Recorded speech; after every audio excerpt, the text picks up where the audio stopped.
All right, boys and girls, I just wanted to cover a couple more things so that you are writing and labeling your geometry correctly. So I have here an angle. To properly read this, you would say this is angle ABC or CBA. The vertex, or where the two rays meet, that point is known as a vertex. That is always the letter you say in the middle. Angles also always have to have 3 letters for the 3 points that make up an angle. So if you tell me angle AB, that's not an angle. So to properly write this, you would say angle, and you would actually draw an angle, ABC, with the vertex in the center. Okay. Now I'm going to go over to my shape. I have a square labeled A, B, C, D. And if I were asking you what lines are parallel, we often note parallel lines with a little kind of arrow on the shape. So I would say, okay, AB is parallel to CD because these two lines, if they were extended forever, would never touch. So I would show that AB is parallel to CD. Now, is AB parallel to AC? No. So I would show that AC is parallel to BD by doing 2 arrows on the line, just like the tick marks I did in the other video. Since these lines are not parallel to these, we show that with the different markings. And I'm sure you've seen that in your Zern or packet. So when we write this, I would say this is a line segment, right? It has endpoints. So you would actually draw a line segment. So line segment AB is parallel. You would draw 2 parallel lines to line segment CD. And that is how you would write a line segment AB is parallel to line segment CD. Then you could also show line segment AC is parallel to line segment BD. And you read it as such.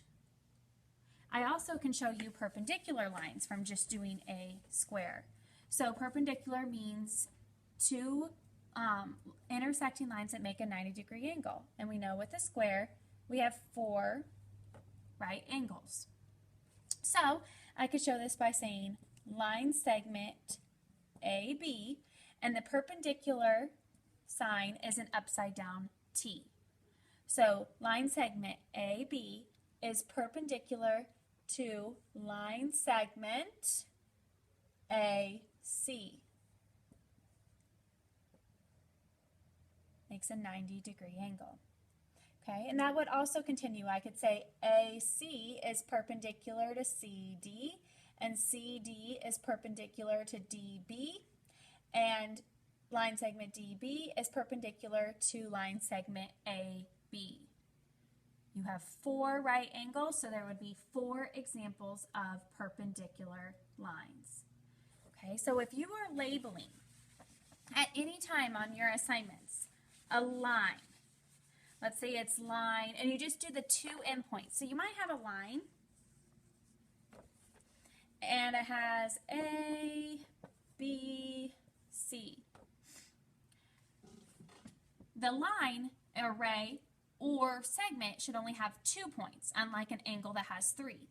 This ABC is an angle, a straight angle, if you remember, 180 degrees. So I could say angle ABC is 180 degrees. Or I could just say I have a line AC. Sorry, I made that a lot bigger than I should have. I could label this line AC. And you see I have the 2 arrows on the end to show that it's a line. Or I could actually make a ray. I could say ray AB. Or I could also say ray BC. Why are they rays? Because this is a point, okay? It's not on the never-ending arrow. So the BC forms a ray, and the BA forms a ray. that is how you write the lines and rays. If I also added another point here, I would write line segment, like I showed you earlier, BD. Or some of you may ask, well, can you say DB or line CA?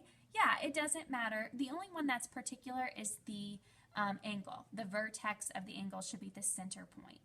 Okay, so that's a couple labeling. Let me see what else I wanted to cover. Writing angles. Oh, symmetry. So you're going to be asked about finding lines of symmetry in a shape.